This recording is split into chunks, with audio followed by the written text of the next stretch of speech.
All right. And I believe we are live.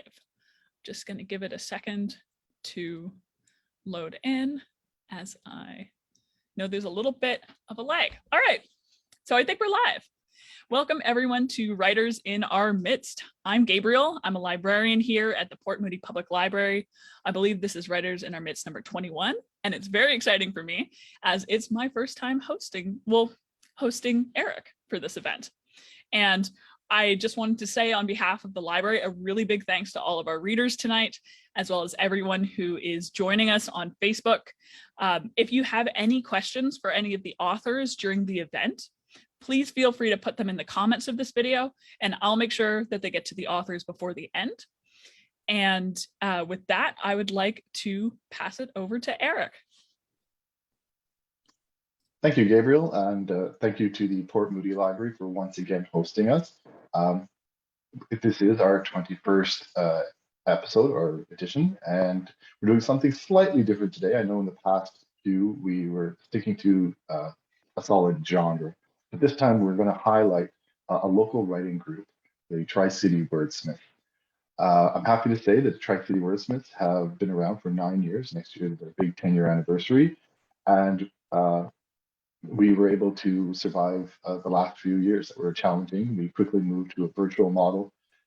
We meet at least once every 2 months, either virtually or in person, and we discuss different aspects of writing. We're not a critique group, we're more of an educational group. Our mission is to increase knowledge and skill in the literary arts, to provide support and encouragement, and to exchange ideas. So I'm sure very common themes to what the Port Moody Library also has.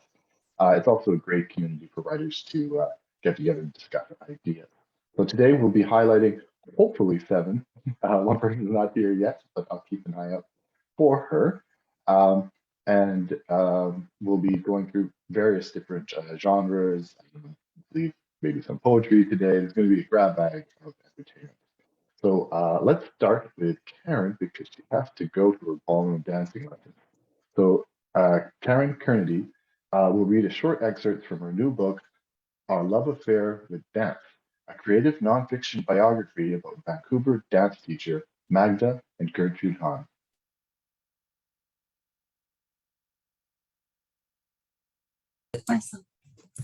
Thank you. I'll just give a little background to my book. It's a memoir biography of the dance school I went to as a child and as an adult. And I knew the 2 sisters all of my life until they passed away around 2000. They had fabulously interesting lives. They were born in Bohemia before the First World War, and they danced in the Weimar golden era all around Europe with these very famous dance schools, Mary Wigman and Rudolf Laban, and all these very wonderful schools of German, the new body culture. They were Jews. They had to escape the Nazis. They both fled, and they lived in Bombay, India for 16 years, where they studied yoga and Indian dance and blended that into their own style, the Hanawa style of movement. And then they moved to London in 1949, and then to Vancouver in 1957. And I started with them in 1965, and I'm going to read the beginning of my book. Can I show the book cover? Is that okay? There's my book. There's my Hanawa sisters, and that's in India in their Czech costumes. So I'll just start reading. I have a sensuous memory of my mother sitting with her feet propped up on the open oven door of our wood stove, reading, with the pure sounds of opera playing on the record player behind her. I remember this music seemed to climb right inside me and release a flow of energy and emotion which whirled through my bloodstream until I could no longer contain it. As this power spilled forth, I found myself dancing around the room, lost in the beauty of the music and voices, feeling like I was riding something miraculous. When the song ended, my mother looked up from her book, clapped quietly, and said, "Bravo," as she smiled at me. All through my early life, dancing to the music from that record player was my happy pleasure. The sweet sounds seemed to fill me up and sweep me away into images and stories, which I felt compelled to discover through moving my body. My mother, my biggest fan, had enrolled me in ballet classes as a 4-year-old, but after some time watching the classes, she decided that there was actually little dancing happening and a lot more posturing as teapots and wind-up dolls. I also had some wonderful years as an 8 and 9-year-old Ukrainian folk dancing, even though our family had a Scottish background.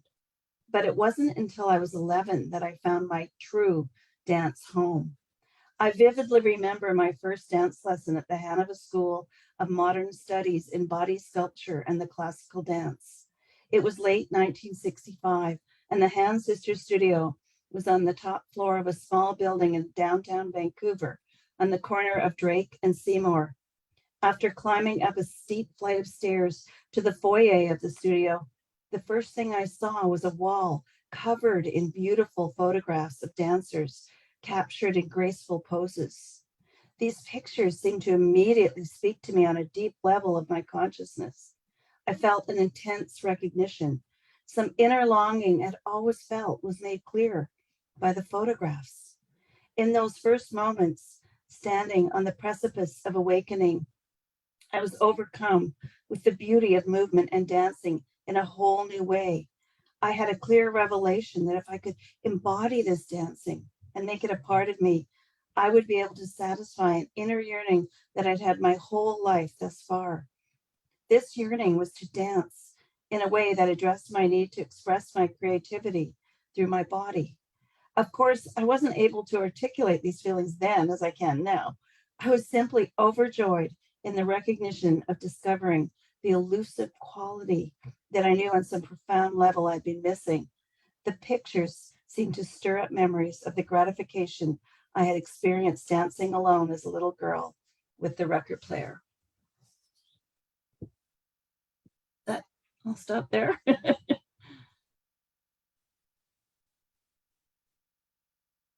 Excellent, Karen.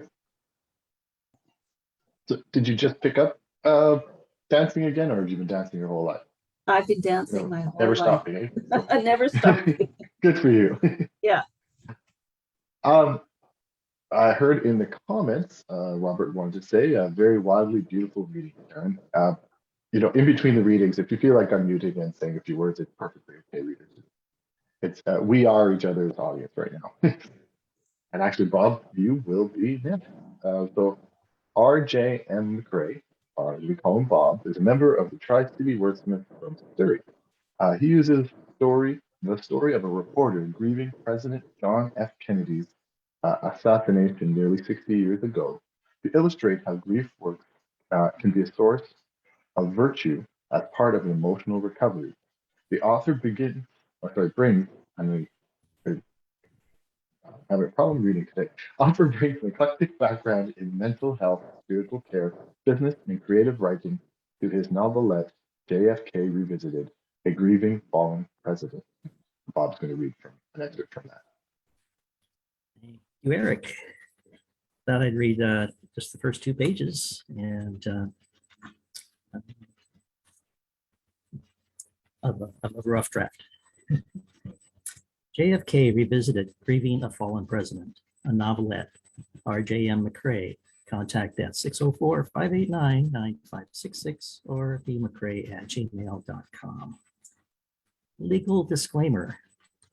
JFK Revisited, Grieving a Fallen President is a work of fiction. While many of the characters and events portrayed here may have some counterparts in the historical life and times of the Kennedy, Oswald, and Ruby families, the characterizations and many of the events portrayed should be read as a work of fiction, products of the author's imagination, not as a factual retelling of the Kennedy families, Oswald families, Ruby families, or anyone else's story. Dedication to all who grieve. May our temporary losses excuse me, become part of our eternal gain with greater virtue, someday reunited with our departed loved ones and God. Introduction. Dawn, Friday, November 22nd, 1963, greeted the inhabitants of Greater Dallas-Fort Worth, Texas, with the immediacy of gloom. Thunderstorms arrived the night before, and rain carried on into the early morning when the 35th President of the United States, John Fitzgerald Kennedy, and his lovely wife, Jacqueline, would parade in their royal blue limousine through downtown Dallas. They were in the midst of a whirlwind campaign swing through the Lone Star State in anticipation of the presidential election in 1964. As many say, everything is big in Texas, and that certainly included the U.S. Electoral College delegate count in that key southern state. The 46 years young president didn't let the light rain dampen his optimism as he spoke to an enthusiastic crowd outside his Fort Worth hotel room. He further ordered the non-bulletproof bubble top of the presidential limousine kept down, in his typical hopeful anticipation that the weather would cooperate and literally not rain on his parade. This hopefulness was part of the way he lived his life, facing risk with the optimism and courage he exemplified. Extreme right-wing posters and newspaper ads circulated in metropolitan Dallas, calling for his removal from office for treason, charging him with being a communist sympathizer, but he would not cower to a few extremists. He wanted to meet the majority of the people who would share his hope and faith for a brighter future, coexisting with the communist portion of the world until democracy would prove itself morally superior and the Soviet Union would collapse from within. President Kennedy insisted on wearing his back brace from his World War II injury, not only for comfort during the long rides, but to be better seen by the people he served and whose votes he hoped to win in the 1964 election, had he lived. 56 years later, dawn, Friday, November 22nd, 2019, in Dallas, saw a beautiful sunrise on a day that I, a former reporter for the Dallas Right Standard, was looking forward to, the day I would finally begin to confront the mystery, ghosts, quote, end of quote, that still continued to haunt many people of the baby boom generation with the arrival of another anniversary of the JFK assassination. Today, I would commemorate the presidency of John F. Kennedy by at last seeking therapy for the traumatic events of 56 years ago. The stress I suffered from that trauma was getting in the way of my marriage. Nightmares associated with the 1963 events had greatly increased with the 50th anniversary media coverage, followed by the release of FBI and CIA redacted transcripts that are gradually being declassified. I would frequently, abruptly awake at night, scaring my beloved wife half to death with shouts of anger and regret at remembering that day of long ago. This was becoming a barrier to greater intimacy between us. It was time to address this mutual concern. She too was there in Dallas as a professional photographer who captured on film two scenes that would seem to give credence to conspiracy theories regarding who were behind the assassination of the United States' youngest and in many ways most promising president. The following pages represent a summary of that journey towards holistic health, brief work, and growing in virtue, to the best of my recollection, primarily using a verbatim transcript format to better reflect the therapeutic relationship. I offer this account that others who are grieving their losses may also recover and grow emotionally and spiritually. And end of my reading.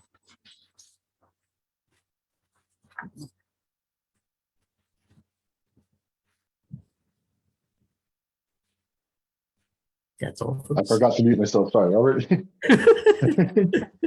Excellent job. You know, I have to admit, I think that's the first time I've heard you read part of it. So you've been friends for many years and finally got to read some. But also, it's probably the first reading I've ever even participated in where you started with a legal disclaimer. So thank you for the new one. Yeah, but I think it's an important. It's probably an important detail for everybody to know. Yeah. If anybody has any input regarding that or anything else I read, feel free to put it in the chat. Or And thank you for the opportunity. Excellent. It was a pleasure. So, Gisela's meant to be next. Gisela, before I introduce you, are you able to unmute your phone?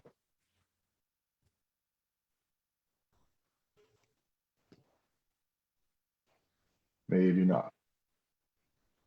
In which case, Trevor, I hope you're ready. We're gonna skip to you. All right, no worries. Perfect. Thank you. Trevor Atkins lives with his family in Coquitlam and has been working with words for much of his life. Nowadays, he's writing historical fiction and designing educational tabletop games for young humans to make for happy learning fun. I believe I own a few of those games. The Day the Pirate Went Mad was written for his daughter as an entertaining tale of adventure while still sharing many nuggets of knowledge about real life of the age of sail and the golden age of piracy in particular. You can visit emmasharpsadventures.com for related teaching resources and behind the scenes.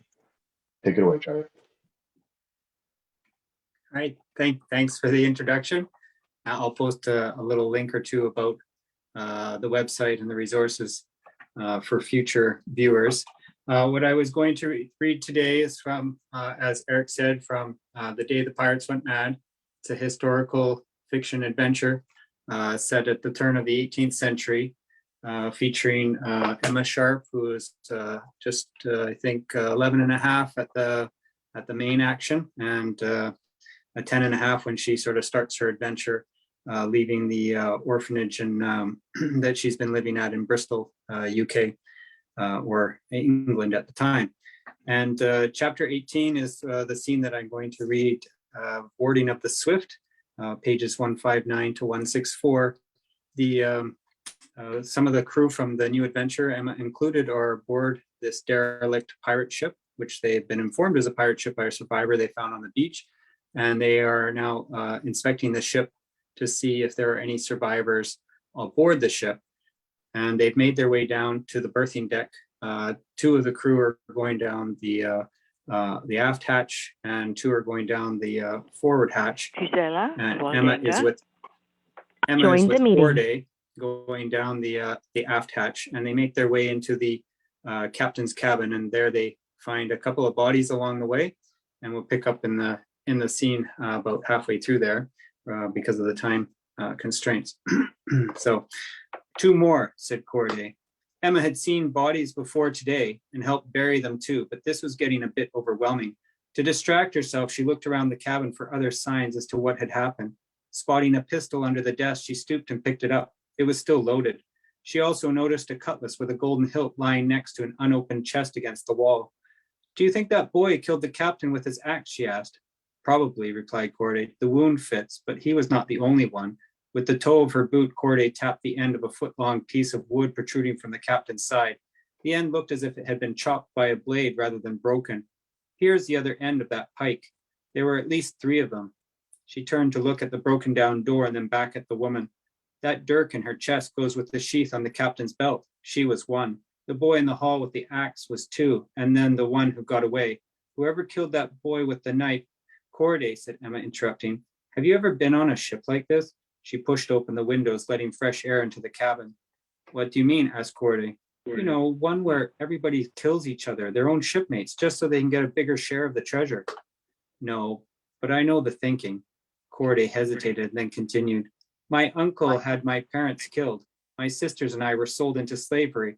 He wanted our family business. He was rich already, but we had something he did not. We loved and cared for each other. He had no one. We were honest and fair in our business dealings. He tricked and cheated his customers. We had respect. He had fear. He resented us, but we did not know how jealous his greed had made him.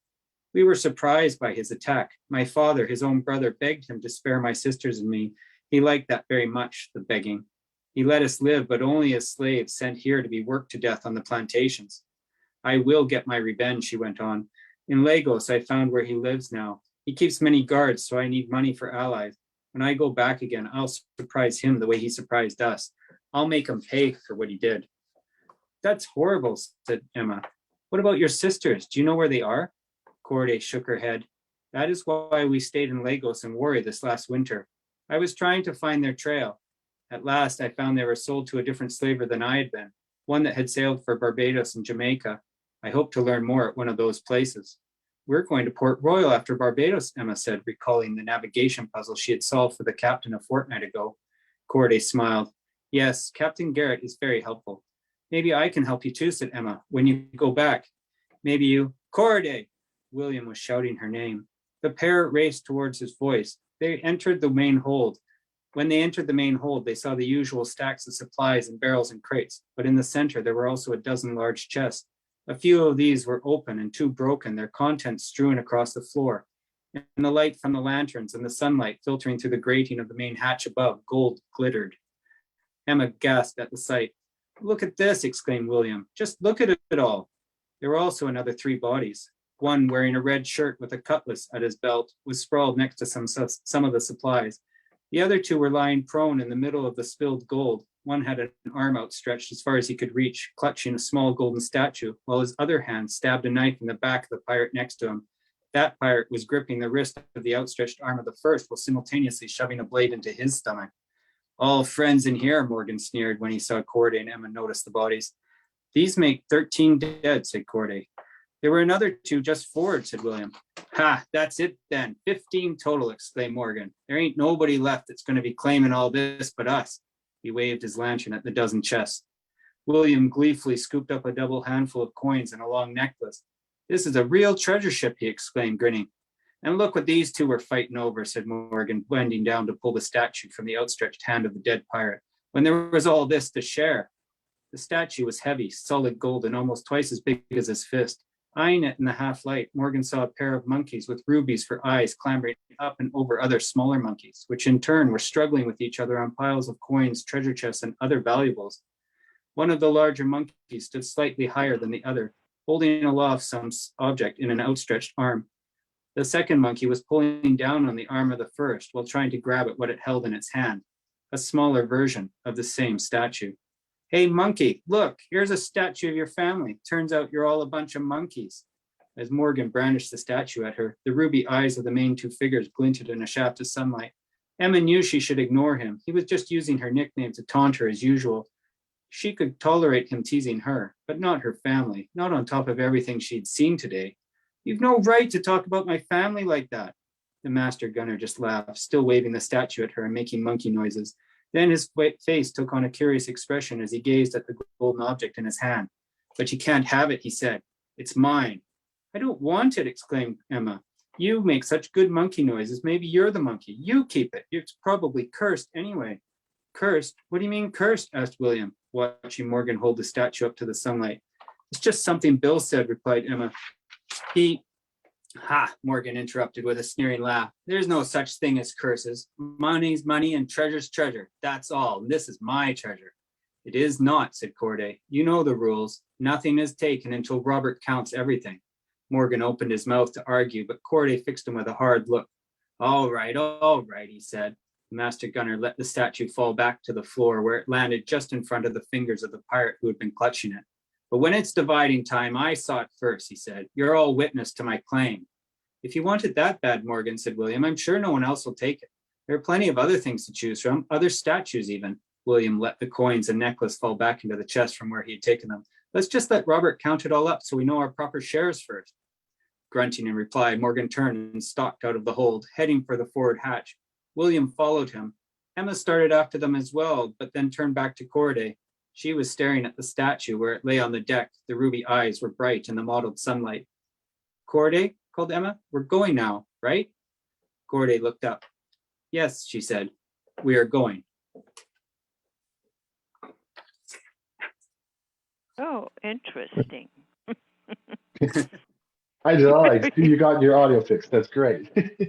Yeah, I'm unmuted now. Excellent. So, Great. Trevor, I guess you decided to perhaps read the darkest period, the darkest section of the almost, book for almost the family darkest library. part, yeah. But there you go. That's the darkest part, right? I mean, they're already dead. It's not like it's violent or something. It's just they did it to themselves. So, On that note, what age group would you recommend your children's book for? from from an intention point of view, as you said, it was written for my daughter, and I started as a short story, and it just kind of expanded while she was going from the age of 7 and up.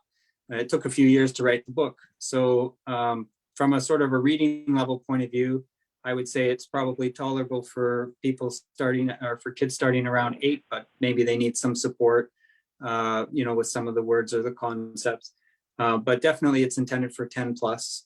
Even adults enjoy it, I've heard from comments from people. So that's always encouraging that it's got a broader appeal.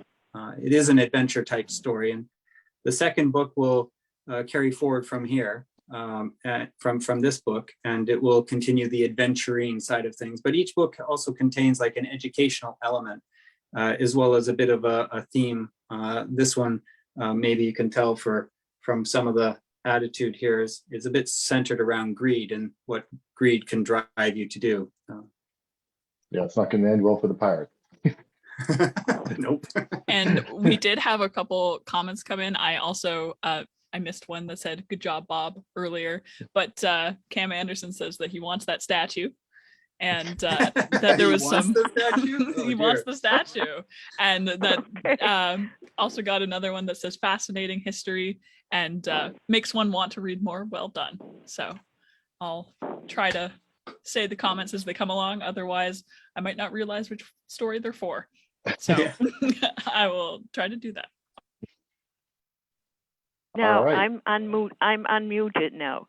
And you're going next. So we're doing something a little different. Gisela doesn't have a camera, so we can all sit back, close our eyes, and enjoy her reading. So Gisela Woldenga is a Coquitlam author that I met at the Port Moody Writers Group. And she's been a member of the Wordsmiths, not from the beginning, but pretty close to it, I believe, right? What? I think you've been a long time member of the Tri-City Wordsmiths.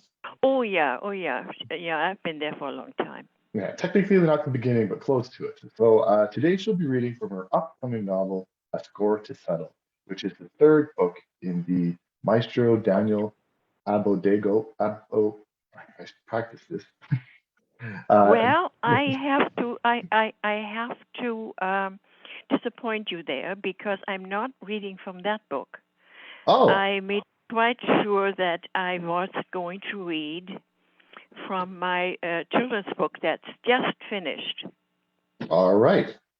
Because hopefully the it's other not one... as dark as Trevor. Take it away, Gisela. See what happened. The other books, I only have one right now, and the other books are still on their way to me. So the number 8 book that I was mentioning, that's not what I wanted to read. Okay, so this is new, and this is a children's story, so it's a little bit lighthearted as well. Okay, I give you a little bit of an intro. 2 boys want to investigate a light on the mountain that nobody knows what it is. They find a cave and an old man on a cane who tells them to go through the cave up to the mountain. So now they're trying to do that. Martin and Andy scrambled back into the cave. They found their way to the tunnel. Now we have to look for a door. Martin shone his flashlight through the walls. Andy groped along the stones on the other side. I can't feel anything. Here, Martin pointed to a flat part amongst the rock. He pushed against it. I can feel it move. Let's try a bit harder. Andy pushed with both arms. Finally, the piece in the stones moved inward. The entrance looked wide enough for the boys to step into. Martin's flashlight showed a row of steps. Should we go up? Guess so. Andy did not sound too enthusiastic. Well, we came this far. We can always go back if it looks dangerous. Martin moved forward. Carefully, they took one narrow step after another. I wonder how long this goes up, Andy whispered. Yeah, Martin whispered back. What did the old man want? What did he want someone to help him? With what? Felt a slight breeze. He looked up and saw a small hole above. We're almost there. Andy, I see a light. They crept up on hands and feet. The hole above them widened more and more. And he pointed. I see a rope ladder hanging down. And stopped. The old man doesn't make it easy, but I guess we can do it. He grabbed onto the rope ladder and put his foot onto the first rung. He grunted. Okay, here I go.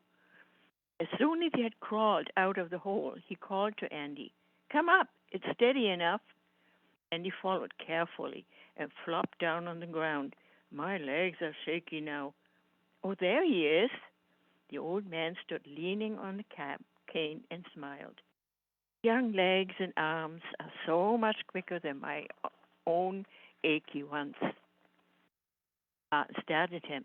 How did you get here so fast? How did you do that? You must have some magic. Well, boys, I have my own way of travel. But come along. I'll show you how you can help me. The man waved his arms around. You see, there's a lot of space up here. I used to have a cabin here. Pointed ahead. But all there's now is bits and pieces. I would love to have a small hut with a roof to stay out of the rain and snow. Martin looked at Andy and shrugged. Why do you need us? We never built a shed or even a chicken coop. The old man smiled again. Then that will be the first time. All you need is a hammer and lots of nails. But we have to have a plan of how to do it and how it will look, Andy said. The man nodded. I'll help you with that. Come along. This is getting curious. Martin looked at his watch. 1 hour left. Why don't you stay in the cave when it rains? Too dark and damp. But where do you live most of the time? Somewhere. The old man shook his head. Too many questions, young man. Let's build me something first. Andy and Martin scrambled after him. One more question, Andy tried. What should we call you? What is your name? And stopped and wrinkled his forehead. Fair enough. Call me Henry. And here we are.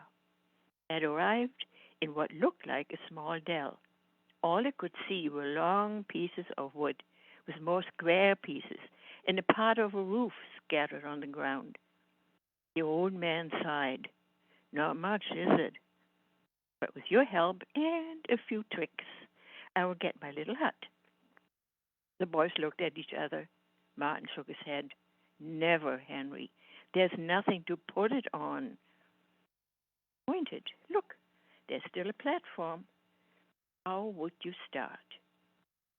You must be kidding. We have to sort out the wood pieces. We don't even know how much is left, Andy added. And he nodded. You see, you have a beginning. I think your mother is waiting. Martin, come back tomorrow with lots of big nails and 2 hammers. Did he know? Martin shook. I'll never make it home in time. It took us 2 hours to get here, and my bike has a flat tire. I'll be in deep trouble. Henry thought for a moment. Maybe it will help if I get you down the mountain a little quicker. Just start climbing. He pointed down to the rim of the mountain. See you tomorrow. As soon as the boys clambered over the edge, they felt themselves gliding as if on a carpet, down, down, at a great speed. Andy closed his eyes, and Martin tried to grab onto a bush, but everything slid so fast he didn't have time. With a thump, they landed on the ground. Martin sat on the grass. He tried to breathe normally. I don't believe this. Andy, are you okay? Andy looked stunned, then got to his feet. He started to laugh. Better than the stairway. But how? Martin got up too. Who is Henry? Not a normal person for sure. This is going to be an adventure. Are you all right with it? I mean, coming back here? If my parents let me, yeah, sure. What are we going to tell them? Martin picked up his bike. Let's think about it on our way home. Hey, no more flat tire. How did that happen? I'll have to call my mother first. I'm sure I'm in trouble for being late. that's the second chapter of that story. Thank you, Gisela. You're such a good reader. Uh, Me and my boys have read a few of your children's literature, and there's usually a ghost. So I'm suspecting. You don't have to tell us. Suspecting Henry is not what he said. Yeah. Well, I try to give them a voice, so it makes it much more easy. Excellent. Thank you very much. Belle, I believe you're here. Is that correct? Yeah, sorry about that. I've been having computer issues, and today was a doozer. So I think I'm gonna have to get a new computer sooner rather than later. Perhaps, but you made it. Maybe not in the. Yeah, I maybe not- actually, had I had it one more minute, I was gonna just phone in, and then it just came up, and I'm like, well, okay. Well, I'm glad. Let me introduce you first. So. Oh, there was sorry. a quick question. You first. So actually, this one was for Gisela. There was a question: what was the name of the book that you were reading, or if you have a name? It sounds like you were more or less just on the edge of being done. It's called The Light on the Mountain. Okay, The Light on the Mountain. And yeah, someone and said it's already done and it's already being submitted. Okay, awesome. Someone said love the magic, and another person said delightful reading. It sounds like fun. Yeah, that's right. So not published yet. We're going to have to wait to find the end. All right, Belle. Let me. So Belle Wallbank is an avid reader and a novice writer, having written the first draft of a romance novel due to sudden inspiration without any prior education, experience, or in-depth knowledge of how to write one. I think we all tried that way, though. Ashley had quite been enjoying reading romance since her late teens a few decades ago. She joined the Tri-City Wordsmiths to learn more about the craft of writing and enjoys all the seminars and meetups with more experienced and knowledgeable writers and authors. She's hoping to one day complete her novel in a manner worthy of notice. And I have complete faith in her. So take it away, Belle.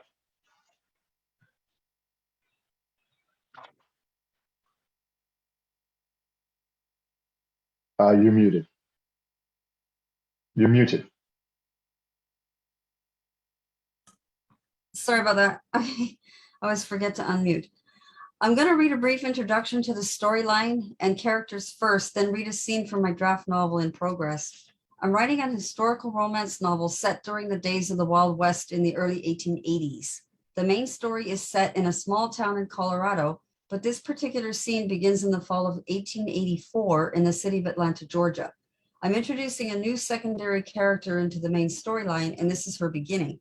The male character, Davis Reed, is an exceptional bounty hunter who's following a lead to make a long-sought arrest of a wanted fugitive.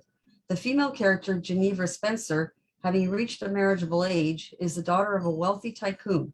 She's being railroaded by her new stepmother into an unwanted marriage with a man she knows is unsuitable for her, who's also, unbeknownst to anyone else, out for her money.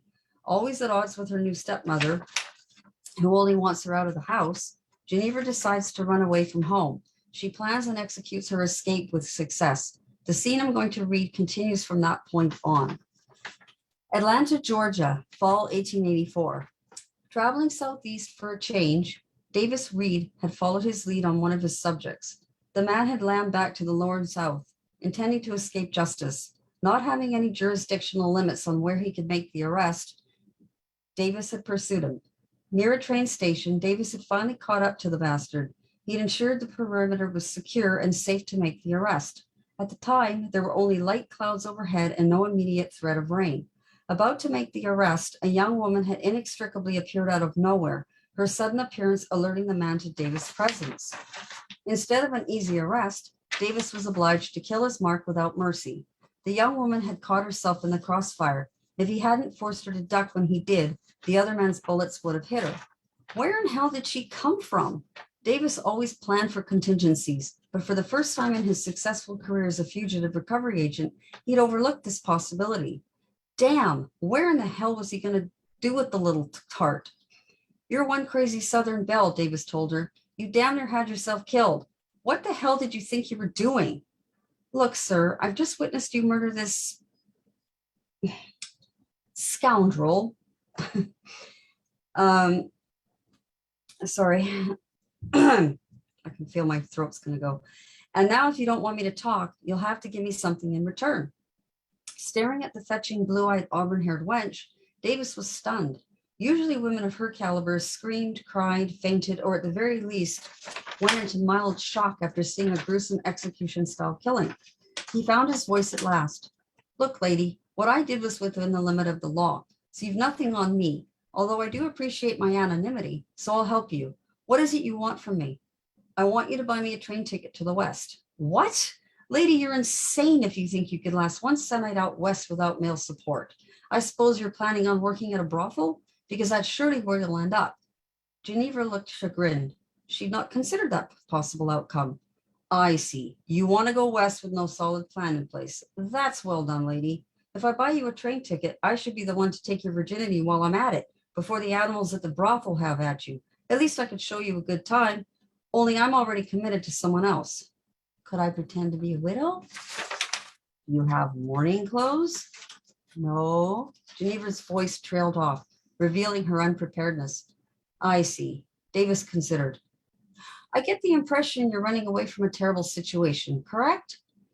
You've no idea. As you seem to be a person of considerable stature, perhaps you could do me a favor and kill him too, said Geneva, a note of hopefulness in her voice. Is he wanted for any crimes? None that I know of, but from the things he's told me he wants to do to me after we're married, he should be. Ah, the book The Misfortunes of Virtue comes to mind here. At her nod, he said, I get the idea now. A barbarous, perverted deviant. That term would fit. I don't do pro bono work, but for you I might make an exception. I like your backbone. Thank you. Will you also buy me the train ticket? I don't want my family to be able to trace my ticket purchase. I want to board that train anonymously, like you. Reaching into her handbag, she handed him several large bills. Will that cover it? Davis almost laughed aloud. Coddled all of her life, he ascertained, judging by the way she flashed money around in that cavalier manner. Lady, you'd better not be so liberal about showing that kind of cash the way you are. But yes, I'll buy you a ticket. If you give me the name of your deviant friend, I'll exterminate him for you, too. Geneva supplied him with the requested information, including his place of business and residential address. Now that we have that settled, said Davis, I'm going to give you a name too, and a town. Davis imparted the information to Geneva. I want you to go there, tell Hugh Gallagher I sent you and that you want to work for him. Working there will help with your desire to have a little adventure. It won't be anything too immoral for you, though your reputation will suffer for it. Although if you possess the kind of means I think you have, that shouldn't pose a problem for you later. If you do meet someone as I met my significant other, you'll have no trouble transitioning back to a respectable existence. What kind of work will this Hugh Gallagher have me do? Geneva asked with apprehension. Runs a saloon.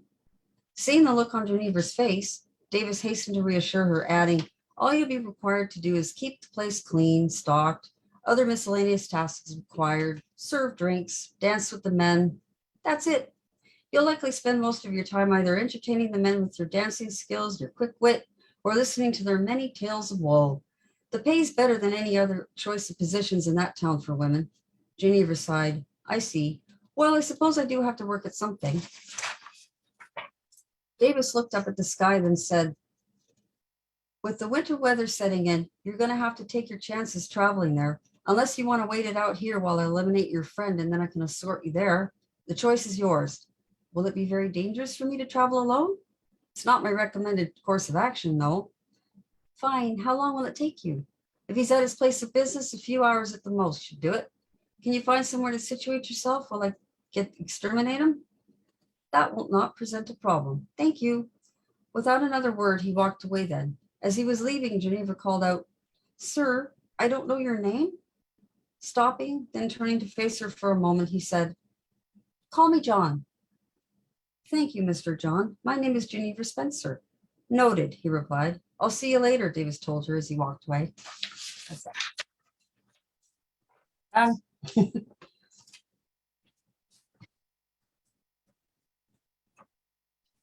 I see you're continuing the trend of risky material. I was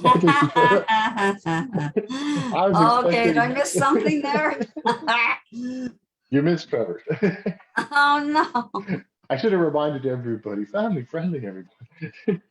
Well, it's, You're safe, Belle. romance novels, I've got outlaws in this thing and they're not nice guys. And a bounty hunter isn't exactly your most, prim person.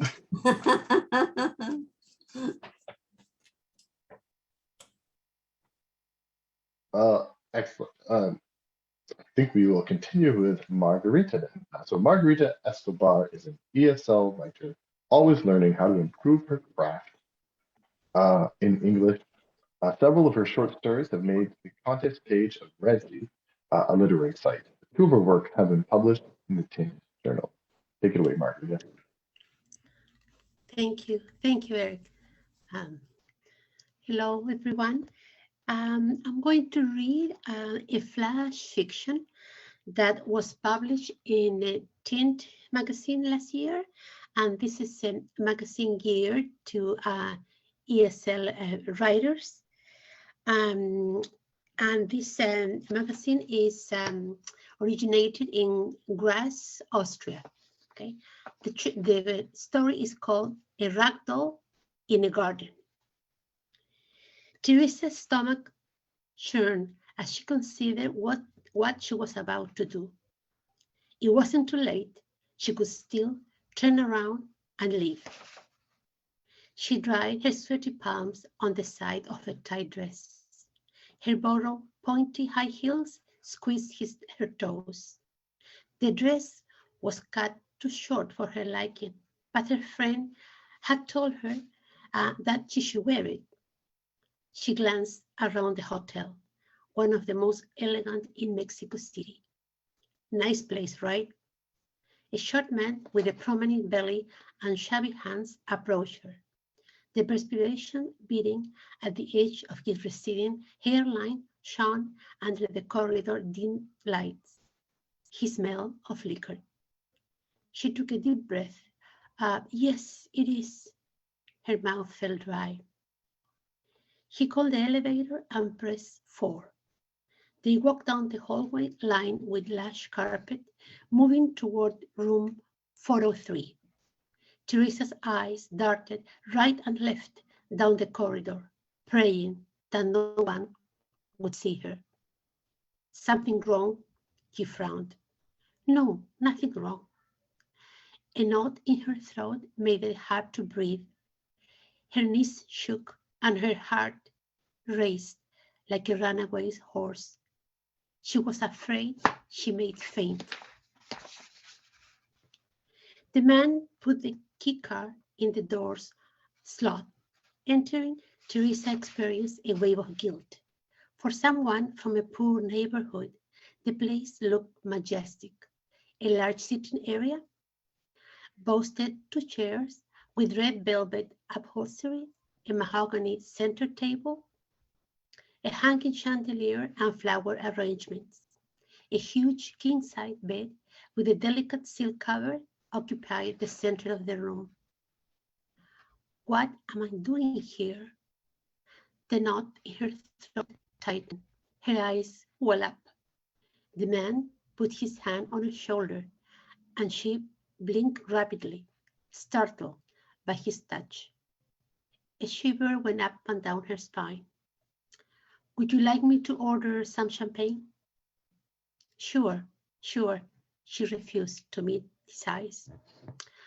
As he called for room service, she went to the bathroom, wetting her face with trembling hands. She couldn't stop shaking. The image in the mirror reflected Teresa's agonizing gaze.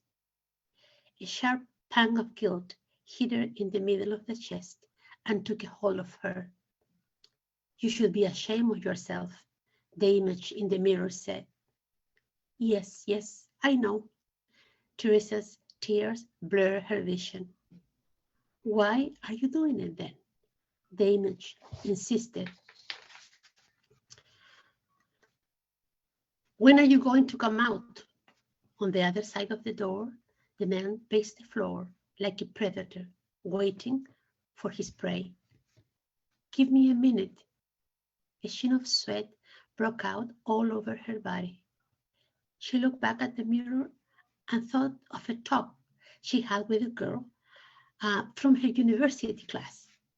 Teresa had told her she had trouble paying off her tuition, and her friend wanted to help. You could do what I do. You won't have to do it often, but it pays very well. What do you do? Solo tienes que abrir las piernas, the girl said. Open your legs. It sounded demeaning, vulgar, and rude.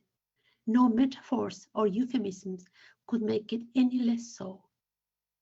Teresa left the bathroom as in a trance approached the bed.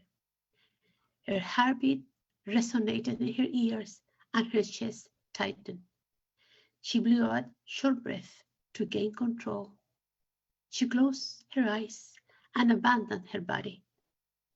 Her spirit began the trip she took every time life showed his ugly side, her special place, her garden, was a heaven of peace, her refuge, a sanctuary she created in her imagination where beauty and color abounded.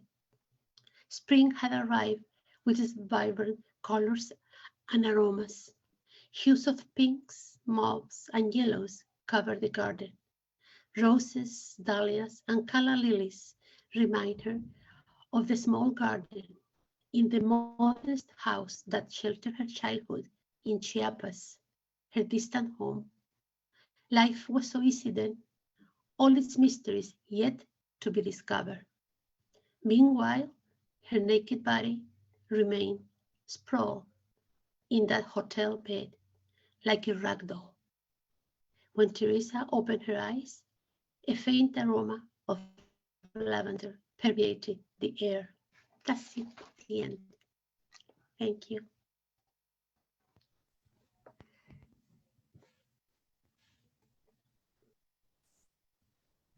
Gabrielle, any comments? Yes. So I forgot to read the ones from Belle's. So I'll just start with those. We had a lot of people saying good introduction, interesting start, and great descriptions.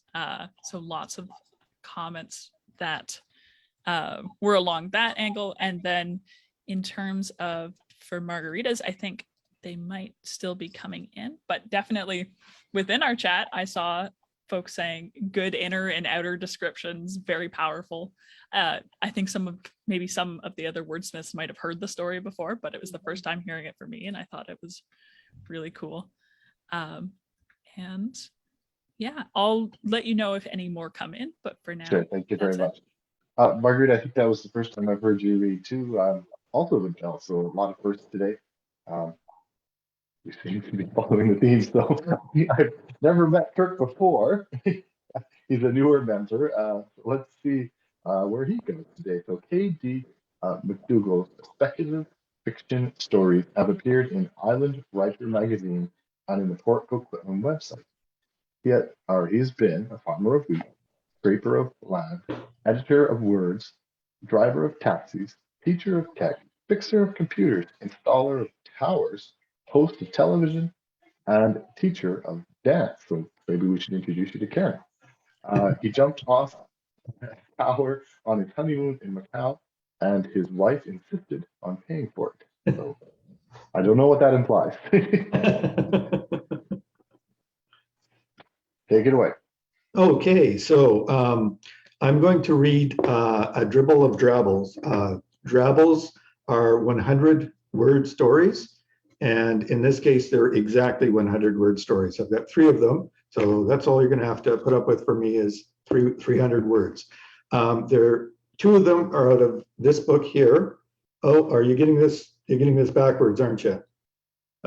Sorry. Well, at least you can take a look at it. Okay. And it's A Circle of Magic. It's available on Amazon. It's free if you've got Kindle Unlimited. I'd rather you didn't have to pay for it. It's a collection. The stories I'm going to read to you tonight are all family friendly, but not everything in that anthology is family friendly. So just so you know, okay.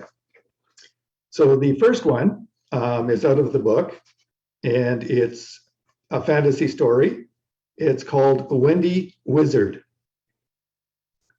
Wendy Wizard hung her head and sighed. She hadn't studied for magic class. Wendy, yes, teacher. Please show us the transmutation spell. The teacher gestured towards the gerbil. Is that where I speak with the dead? The student snickered. Wendy trudged to the front, sighed and waved her wand. The air around the teacher shimmered. The students gasped. Wendy's eyes grew wide and the teacher's mouth dropped. He transformed into a frog and his tongue shot out to catch a fly. The students laughed and cheered as they carried Wendy out, hovering above their shoulders. School was over for the day. So that's the first one. The second one is titled Nothing But the Tooth. Anxious to make a good impression, I use my wand to slide a coin under the child's pillow. A cool breeze tickles my wings. Oh no, I'm being blown, yuck, into the child's nose. I feel heat in my cheeks. Ow, my ears. Too loud, I hear, Mommy. Wind like a hurricane picks me up and carries me out. Is the child blowing her nose? I dodge giant swatting hands and fly out the window. Tooth fairy cadets wait, doubled over in laughter, pointing at me. My lips tremble when Mother Tooth smiles and touches my face. You're getting better, dear. And the last one is off of thedrabble.com. It was published there on July 15th, 2020, and it's titled My New Laptop. So shiny and clean, I open it for the first time. It starts a setup routine and assures me that it will guide me through the process. We battle over how much of my information I will share, electrons going this way and that. When I win, the laptop tells me how unfortunate it is that I won't be able to do the things it thinks I should do. When the laptop wins, I feel that a piece of me is gone. Not literally, of course. Wait, how many fingers did I have when I started? And that's all I got. I can see the audience, like your fellow writers here today, all laughing, and I'm sure at home on Facebook they are too. Oh, that's good. Out of curiosity, I know a few of us have our books at the White Pines collection in the Port Moody Library. Is your book there? No, actually, it's not. It was kind of a Facebook group that I was a part of, and they did an anthology. I'm not sure. I could take a look at that. Maybe investigate that a little bit. I'm pretty sure Port Moody readers want to read more. So. And also, I will just read off a few of the comments that we've had since. So including some of the ones for Margarita. There was one that said, powerful writing. I saw someone saying that you were handling the situations so delicately, and that there was they're getting lost. The comments are moving pretty quickly now. And there was a few others, and I'll see if I can find them in a second. But for Kirk, your imagination is wild, quick hitting. You can identify with the laptop one. Loved the drabbles, and then someone found the first one very funny. The second one, they said love the magic, and the third one very good. Love the human versus machine scenario because we can all relate to that. So yeah, thank you guys. Oh, thanks very much. Those wonderful comments. So I know that's the end of the readers today. Gabrielle, did you want to plug the gala that you're having for the White Pines coming up? I unfortunately don't qualify. My books were a little older than what you're reading, but I think Trevor will be there. Yeah, for sure. Just 1 second. I want to make sure that I have the information right before I do that. Sorry, I we put you on have the spot our, there. that's okay. We have our White Pines Gala coming up. So as was mentioned, the Port Moody Public Library has our White Pines local author collection.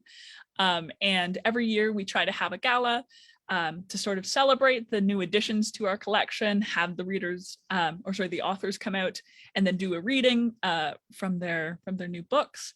And we just find that it's a really great way to get the writing community together in the same way that Writers in Our Midst really is, and getting to see some of the local talent. For me, it's nice because I get to talk to people who I've been emailing with, and I actually get to see them read everything in the same way that I did tonight, which I found really fun. And I have a few questions to ask all the authors, but our White Pine Gala is going to be it's going to be on June 8th, and I am going to double check the time, but I believe it's going to be from 7 to 8:30 as well. And I think we will sort of have it open. It'll be currently it's going to be at the Inlet Theater, but definitely in the same building as the library. So just come to the library and you will be directed one way or the other. And we are, we're going to look forward to having some very similar readings and kind of getting to, in some cases, maybe welcome the authors to the library for the first time. And then in some cases, maybe they've been here before.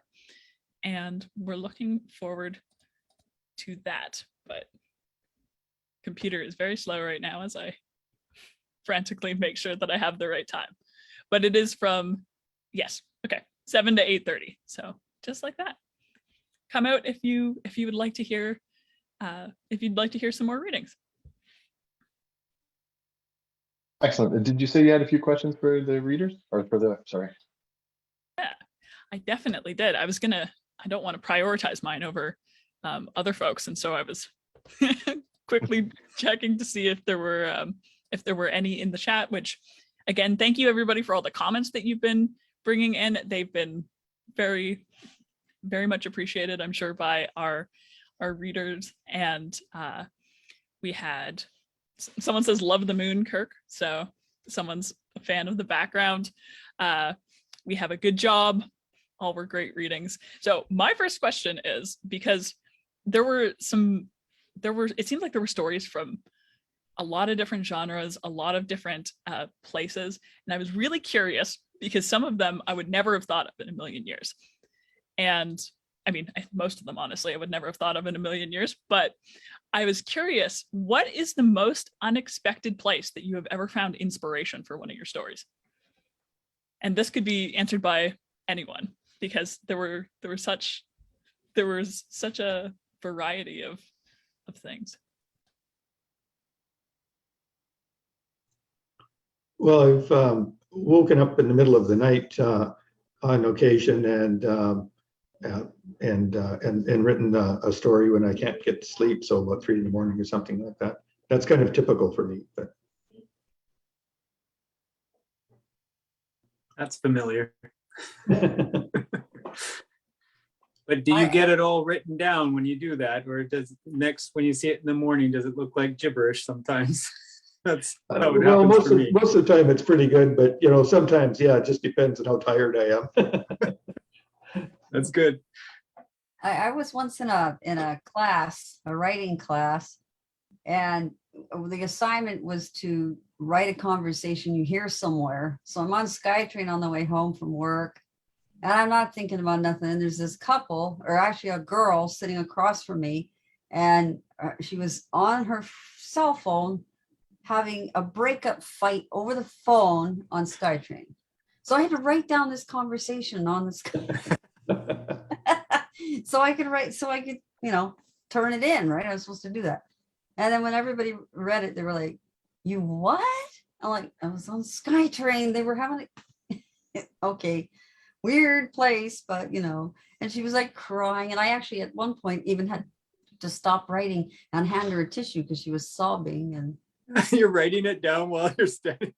Well, I leaned over, handed her a tissue because she was crying because they were breaking up, right? And then I'm like, oh my God, how do I write this? And she was saying all sorts of stuff to him. So That's a yeah, good one. inspired. It was weird. It was a weird experience. Weird I, dreams and SkyTrain breakups. well, I passed the assignment at least. Does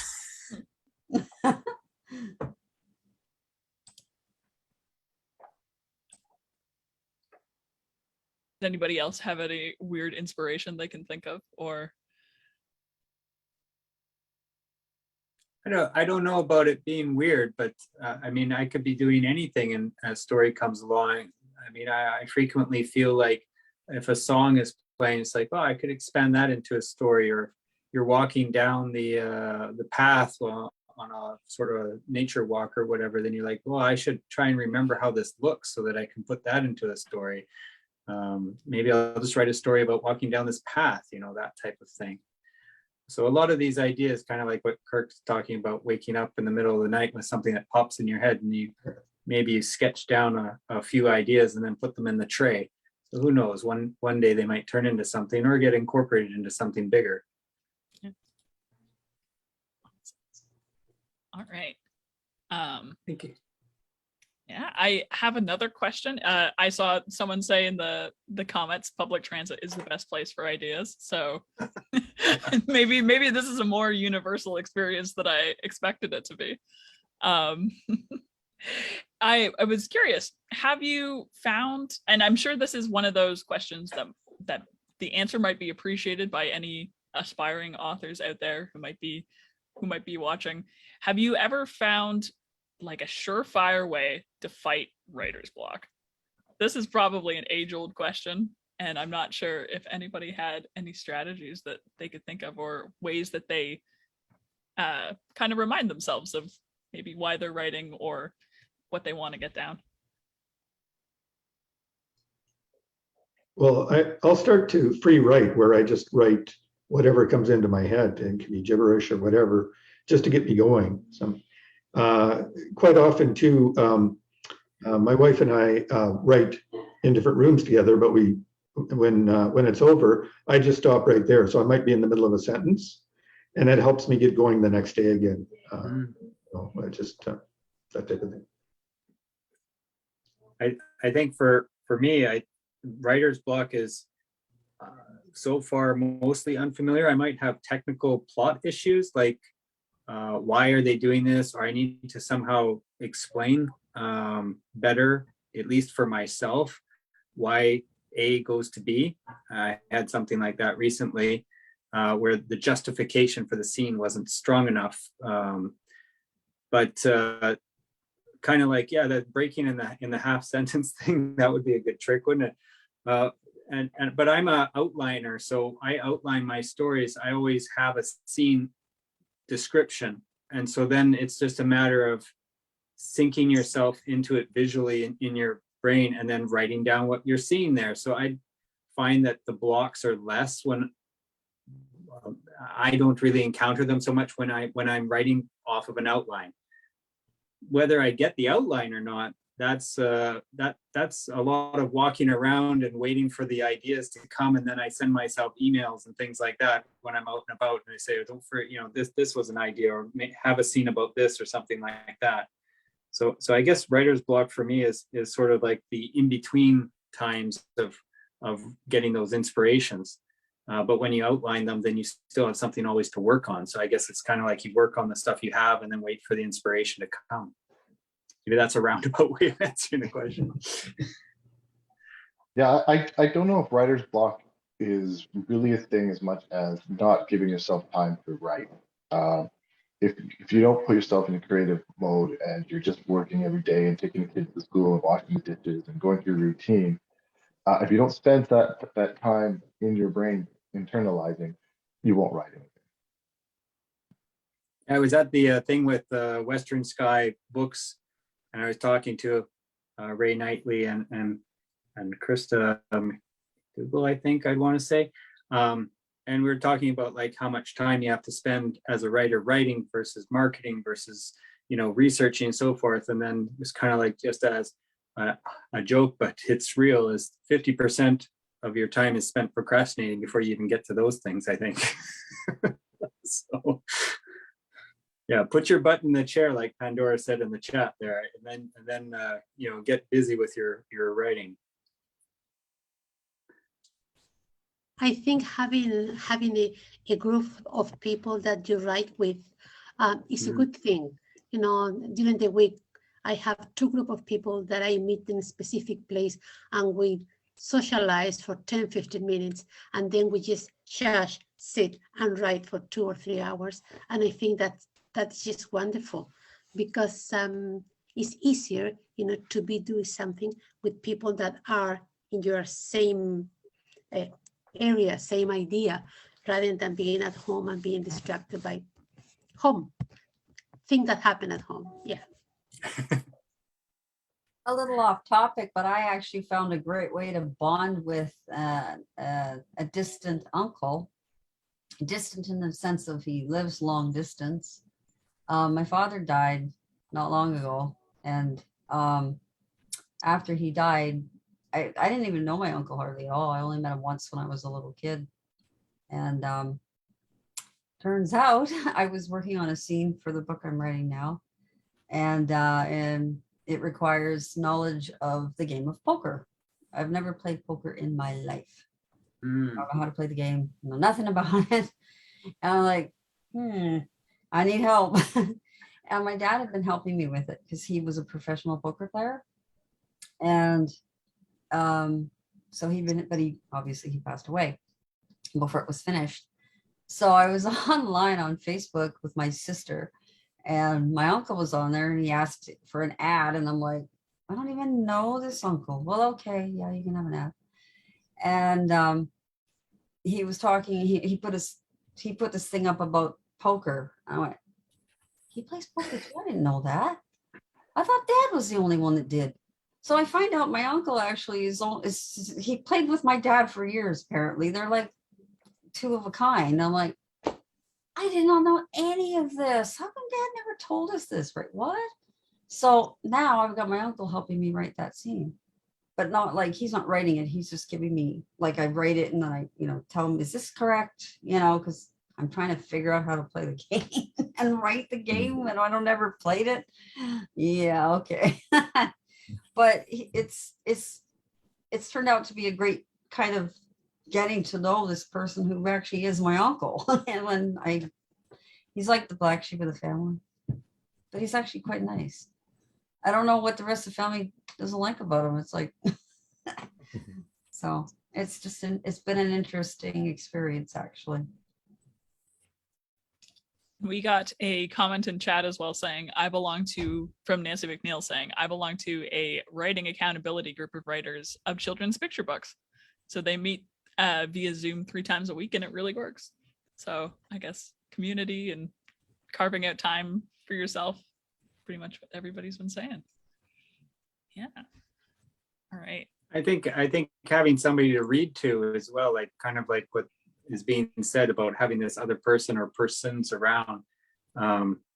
Speaking of Nancy, we had the Shoreline Writers Group where we're doing readings once a month kind of thing. And that always helped me get something ready, like not just, oh, here's a rough draft, but it has to be good enough in my feeling anyways. It had to be good enough to bring and read, like not just, read a bunch of grammatically incorrect or partially written scenes or something, but bring a real thing.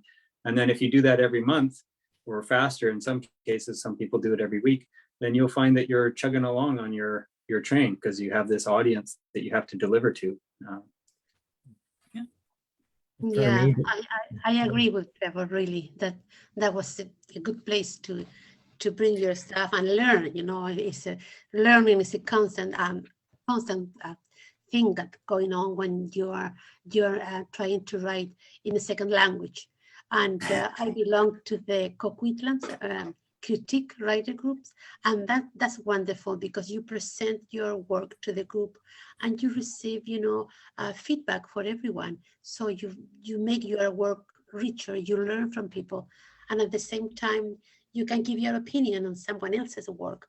So I think the critique groups are pretty good too. Yeah. Definitely. I saw a comment in the chat also saying that the Writers Circle might be starting up again at Coquitlam Public Library. So for anybody who might be interested, maybe keep an eye out for that one. All right. And I was just going to say in my writing of historical fiction, I think just really appreciate the Tri-City Wordsmiths workshops, and just sometimes doing some more reading if I feel stuck, a little more research or whatever. And getting feedback from a reader or two too, and reading out loud sometimes. Yeah, trying to improve on it from what I've learned in the workshops as I've gone over my draft. And I did have one last question if Okay. if we had time. So maybe this kind of goes hand in hand with some of the answers that you've all given before, but I was curious, is there one thing that you really look forward to throughout the whole writing process? Is there one thing that you get, I guess, the most, you feel the most rewarded by when maybe it's a response you get, maybe it's something within yourself, or maybe it's seeing the words with thought just on the page and knowing that you did something? I was curious if there was something that you really, really like look forward to in writing and keeps you engaged with it. I would say that for me, going back to that sort of having an audience thing and mentioning earlier that my book was written for my daughter, I have like a pseudo captive audience because I do make her listen to what I write. But from the reward point of view is that if she actually likes it, she finds some of it funny, or she finds it to be dramatic or something like that. That helps a lot. And then the other part for me personally is that if I feel like I'm hooking together these plot threads in a sort of a clever way, you know, like I make myself feel clever about it. I think, oh, that's well done. I did good job there. You know, that you get a little pat on your own back when you feel that something's coming together. But the truth or the true test of that, you know, I feel clever is when you go and read it to somebody else, and if they also maybe react the way you hope that they would. Otherwise, you weren't as clever as you thought you were. Yeah, exactly. Yeah, I feel the same way as Trevor. You know, I think the main reward for a story, for example, is just to see how someone else reacts to your story. I remember once reading a scene in the Coquitlam's writer groups about a woman going through a very harsh time in her life. And I was reading, and then the person sitting next to me was sobbing, and I felt so bad. And she said, "This is so real." She said, because something similar happens to me once, and I didn't know this person. She was a lovely lady, but I didn't know her. So when she cried, then someone said, "You know what? When you write something well, and it touches someone else's stranger, it seems like probably it was powerful to cause that effect." That's what I'm saying. Yeah. Margarita, your stories are like that. I haven't heard one yet where it wasn't along the same lines as the one you read today. Like different topics, different scenes, but all the similar feel to them. So I could believe that person had a reaction. Thank you, Trevor. You're so kind. Thanks. I think you struck a chord when you said just to get the words right on the page. Yeah, I think that when I get it, when I start writing and it comes out the way it should, you know, and I'm playing with words and trying to get it just right. And I think that's what gives me the most satisfaction is when I get it right and that it just works and you know, yeah, I'd have to say that's what it is. I also saw a comment in the chat saying that for Nancy, taking writing risks and trusting that they will help to develop the best story possible is the most rewarding for them. So yeah, getting the words right on the page. I can see that.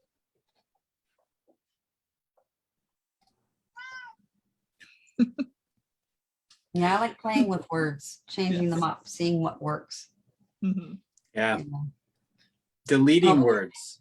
Deleting Sorry? words too. When you Yeah, delete well, that some too. words, Yeah, sometimes you're like, oh, that's much better now that I just took out that piece, but I thought I needed it, but I don't. exactly. Just getting it right. And then, finding that perfect way of phrasing it that just works on the page, and then reading it out.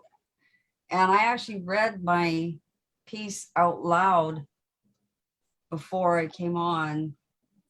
Well, when my computer was goofing, might as well. I figured, hey, it's going to be doing a slow dance for the next 20 minutes to get me online. So I'll read it. And I did, just so I could practice it and see how it sounded as opposed to writing it. Makes a big difference when you read it out. It Yes. does. Yeah. Yes. I spent a good amount of time looking for synonyms because you don't want to repeat the same word over and over. Yeah. And because my vocabulary is not that huge, so I repeat the same adjectives. And so just look for synonyms to make it more interesting. I think my greatest gratification from something I wrote was that I made a difference. Something I wrote made a big difference. Our building is being demo-evicted in 6 months. We're getting demo-evicted. And I wrote our local MLA and I said, you know what? You guys got into power claiming to help the people. I didn't write it like that, but basically, do your job, sir. Let's see you do that. It was very well written, and my girlfriend read it and she goes, that's the best piece I've ever seen you write. Because I was mad, I wanted action. I didn't want them sitting on their hands and, oh, well, we couldn't do anything, sorry. And I think that there's going to be something coming down the pike, and I'm hoping it's good news. So yeah, but the kicker was that these guys are all busy, right? You might not hear from them for weeks, right? I got a call 2 days after they received that letter. Call's good. Yeah, no, from his office. And the guy said to me, well, after that letter, we couldn't very well ignore you. That's good.